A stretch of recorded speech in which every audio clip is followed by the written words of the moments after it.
Welcome to Arcanum of Steamworks and Magick Obscura, a game that, along with Dragon Age Origins, is a beloved personal favorite. Up to this day I still cannot decide which one I like the most. I finally managed to get it recording after several unsuccessful tries, and I'm really happy because I can finally alternate this Let's Play with the Dragon Age one. Every episode will be around 30 minutes, not very long, and the whole Let's Play will be fairly slow-paced, though I've played the game before, so I know what I'm doing, mostly, if I remember everything.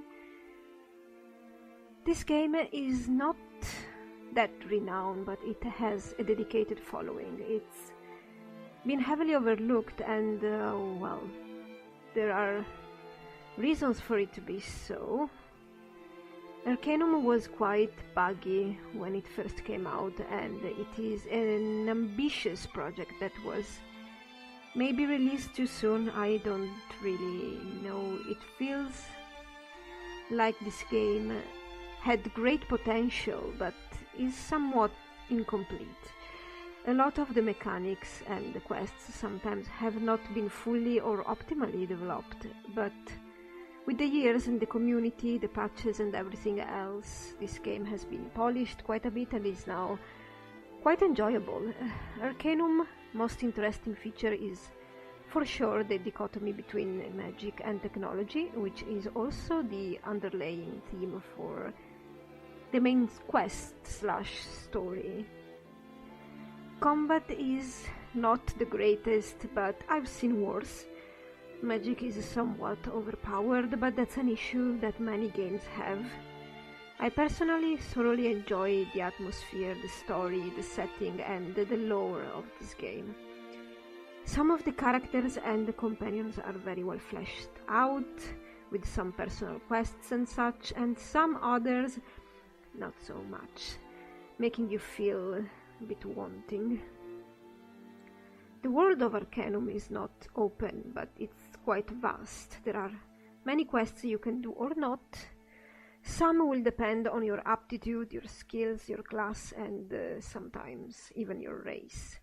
Other quests can have more than one outcome and more than two different ways they can be solved, and this again may depend from your race, class, and even your gender. You can approach all of these quests from different angles and keep experimenting with the different player profile. Many other quests, unfortunately, fall short by comparison. There is an evil route that diverges from the good one, but it's not very well implemented, sadly. I still believe they could have done a bit more. The links for all the mods I use are in the description. Many thanks to all the talented people in the community who contributed to make this little gem of a game sparkle a bit more. And if you want to know how I finally managed to properly record this, I will post a link to a video that helped me greatly. So let's start, shall we? Alright, so we are going with a new character. You could pick a character that has already that is ready for you to just pick. There are many interesting characters, but I will go with my own. So his name is Mr. Dixon. Yeah, that sounds good. He's gonna be a guy. Of course you can choose female. If you decide to go with female, you will have a -1 to your average strength, but a +1 to your constitution. Not all the races have a female counterpart, sadly. For example, this is human, elf, half-elf, half-orc, and then that's it. But if you want to play a male, you also can do dwarf and gnome, halfling, and half-orc maybe? Okay, there are a lot of races you can choose from, and each one of them has their own specialties and their own drawbacks.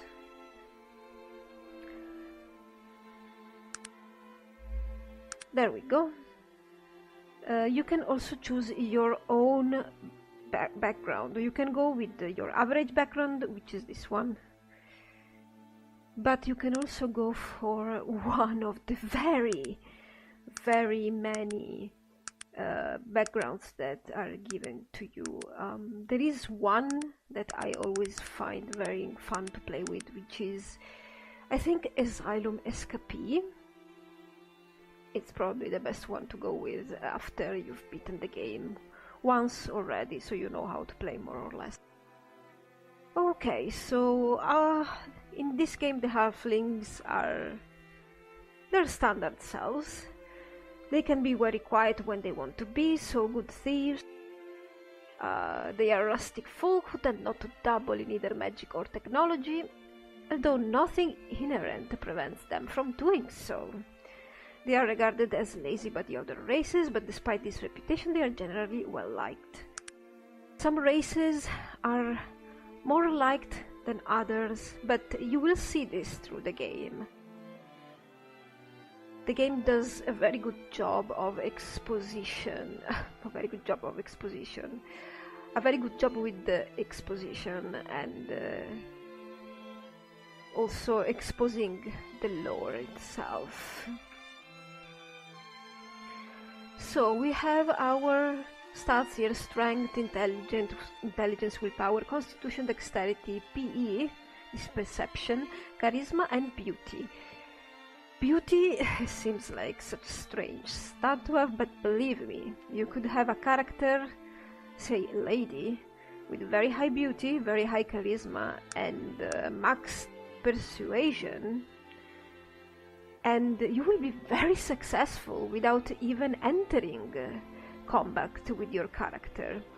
Because persuasion, in fact, determines also how many companions you are going to have. Beauty affects the initial reaction that people have to you, so if your beauty is high, people will be more accommodating towards you. And charisma affects the ability to persuade and change their initial reaction. So that's a deadly combo right there. You could not fight at all, because with such high persuasion, charisma and beauty, you can just have other people do it for you. Also, high persuasion will enable you to avoid most of the fights except the ones you have to have.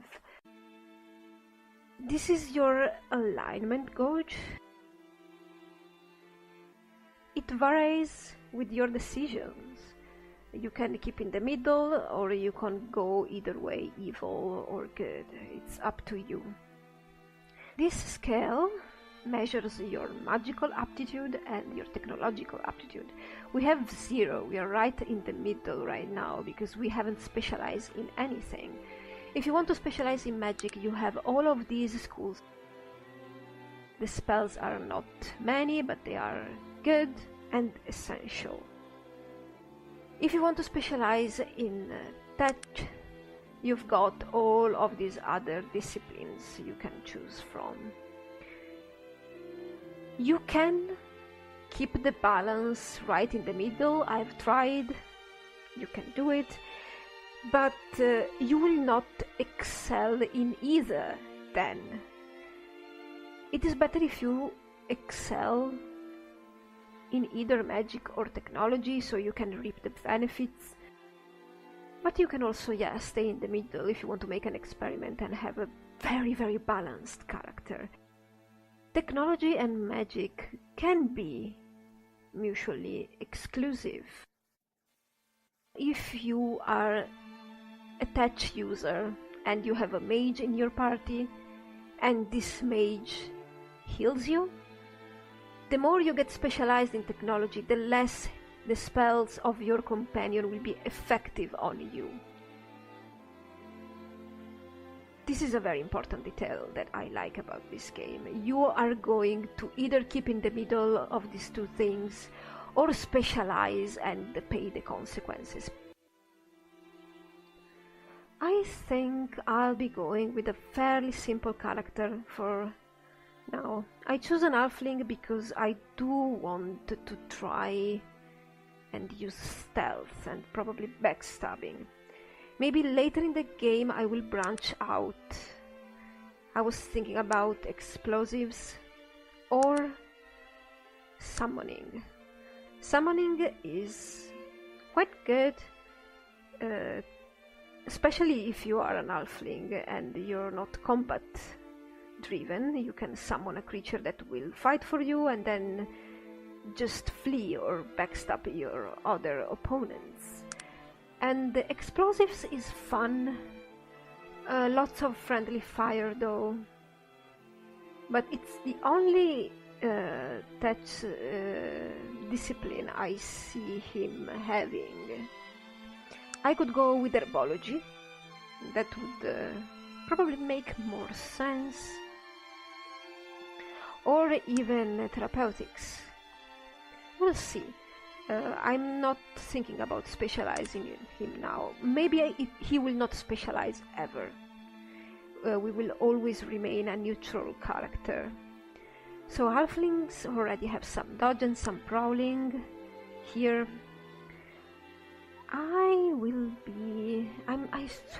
I'm still not sure if I want to go with backstab or throwing, because throwing will help you with the explosives, but I don't know if I'm going with explosives, so...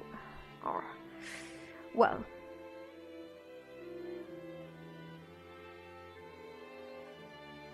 I'm going to raise my charisma for sure. 1 point is fine.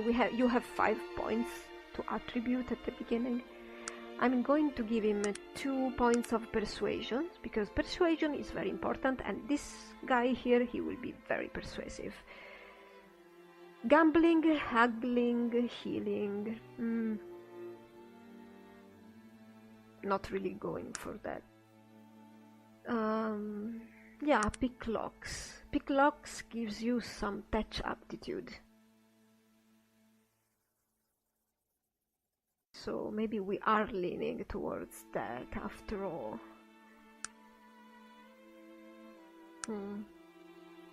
I don't know if I should increase PE. Because maybe I could have him use a boomerang or something like that. But if I want to use a boomerang, I have to get points in throwing. So I will be leaving backstabbing out. I think backstabbing might depend on melee.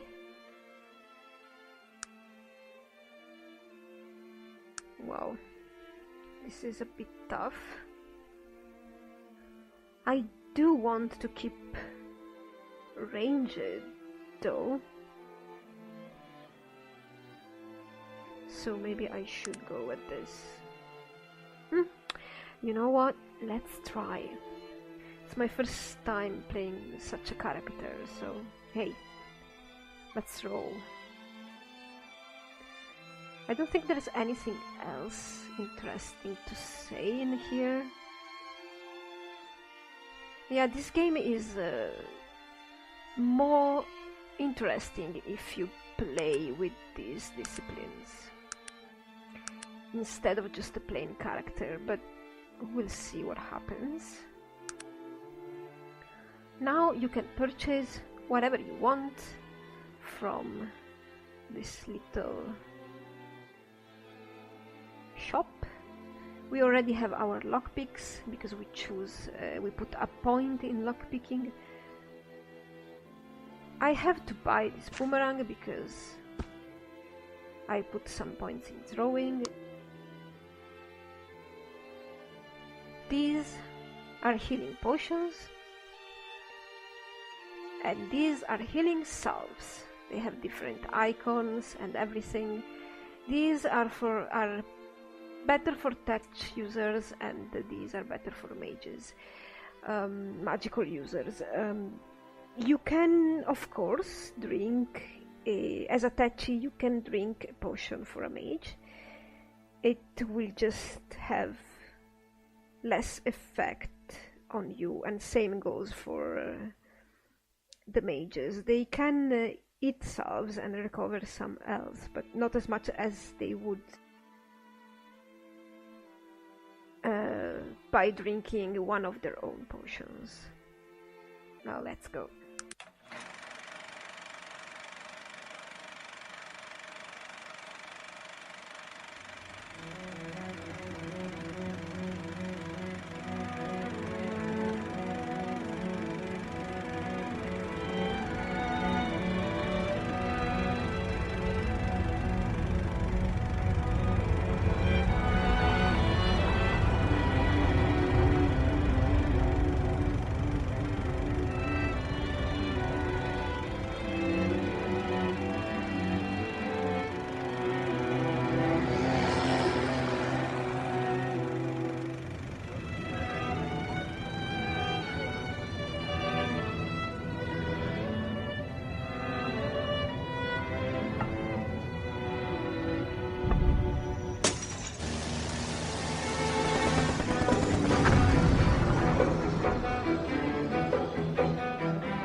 Help me, please.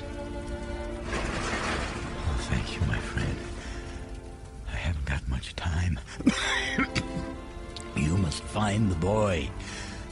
Find the boy and give him back his ring.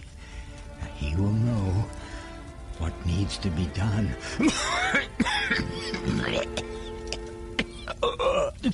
Now, listen to me. We had to do it. He did unspeakable things to us, and we had no choice but to do as he said. And there were so few of us left, but the work is almost finished, and then the evil... Oh, you can't imagine. He's coming back to destroy everything. Everything and everyone. Now, please, just find the boy. Tell him that I escaped. I came back to warn. He will know what to do. You, my friend, it's all up to you.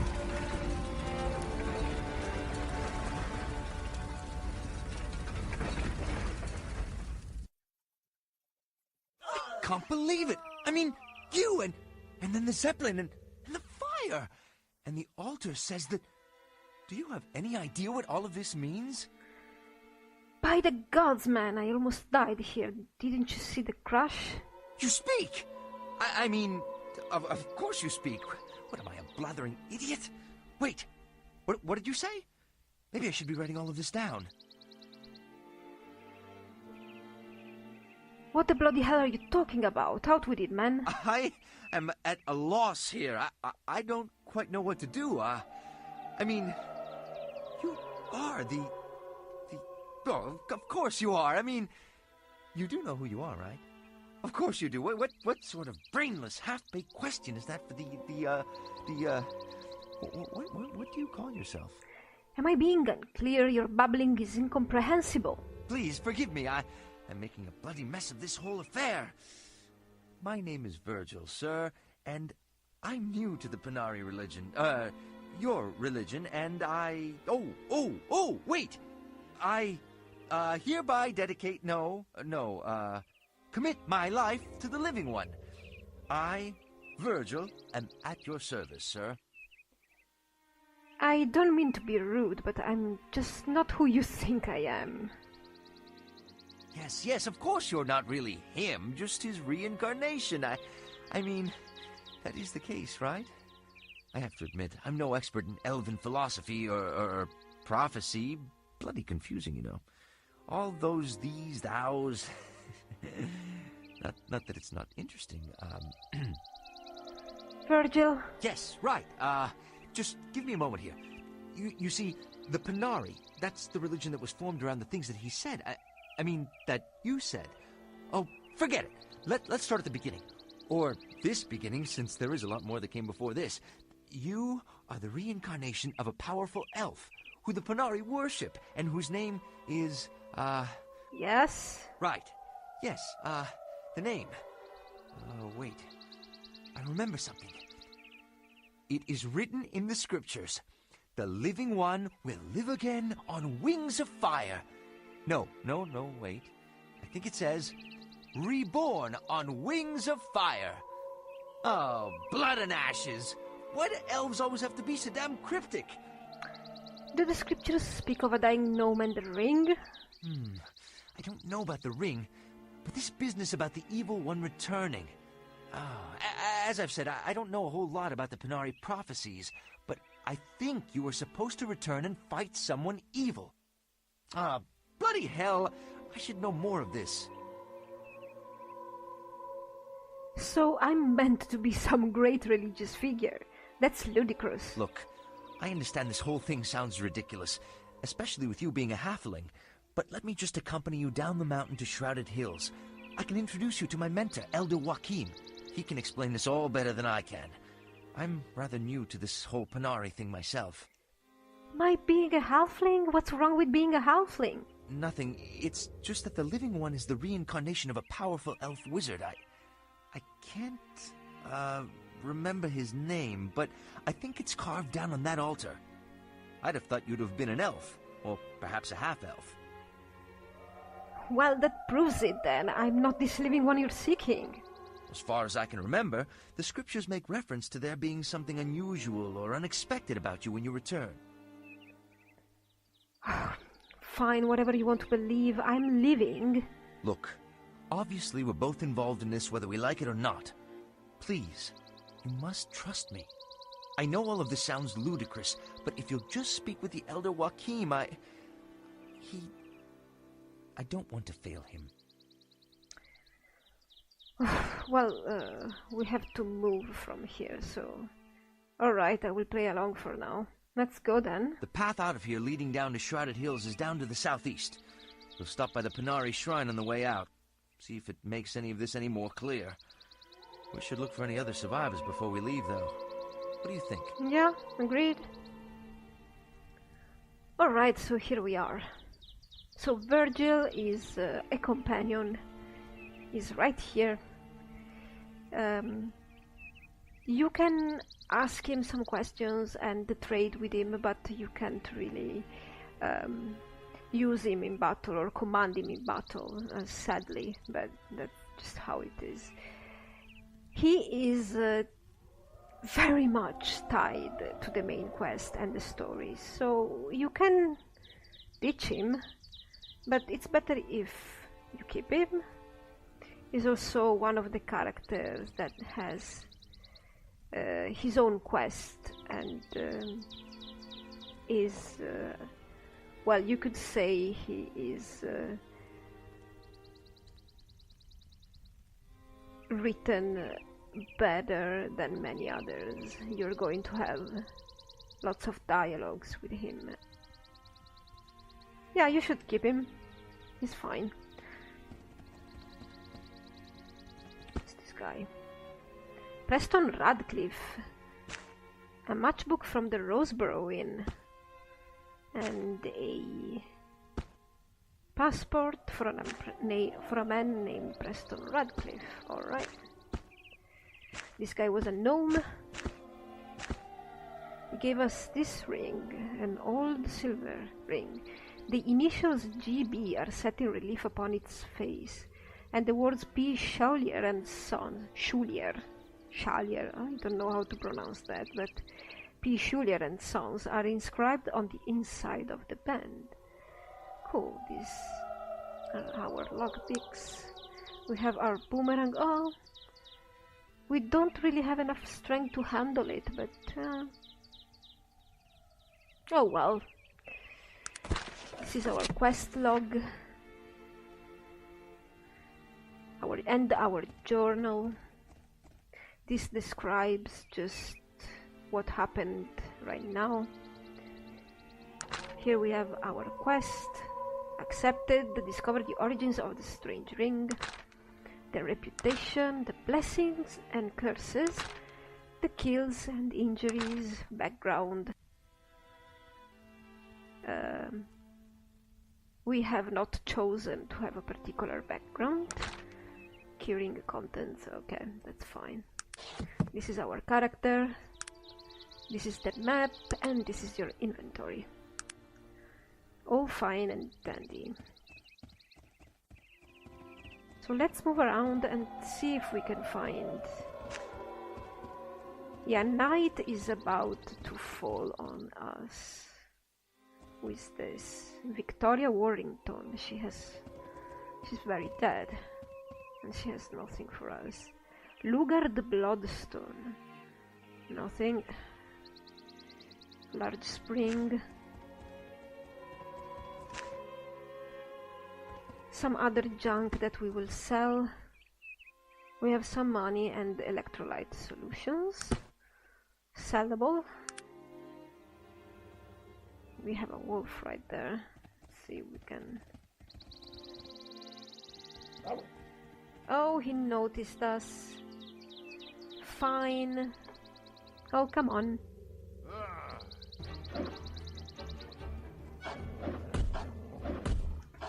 Okay, so if you hit spacebar, you can change your combat mode.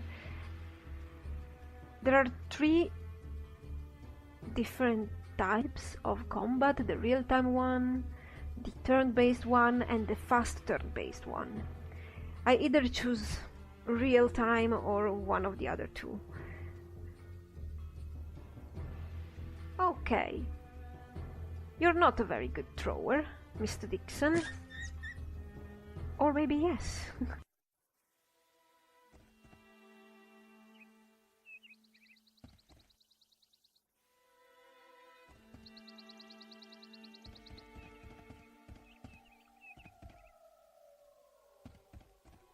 Some wine.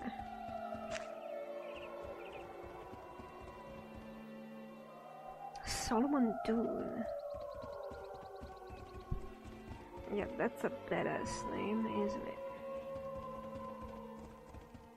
You have nothing for me, Horace McKinley. A filament. Sellable. Mac Evil Eye. An ogre.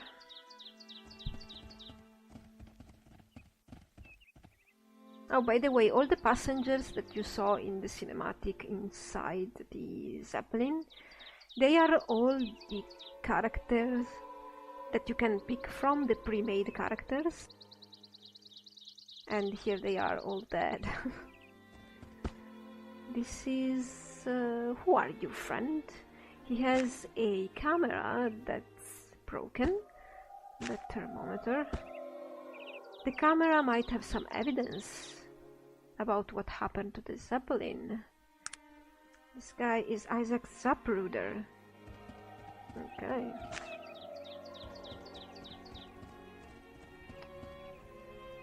Some steel. You can use this with the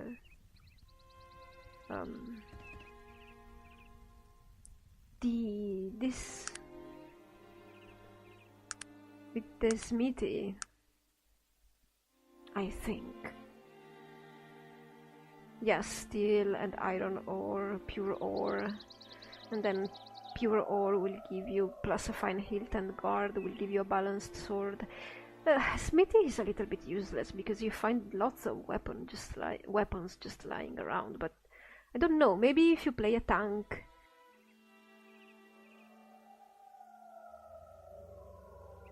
Maybe it's a nifty skill to have and complete your character.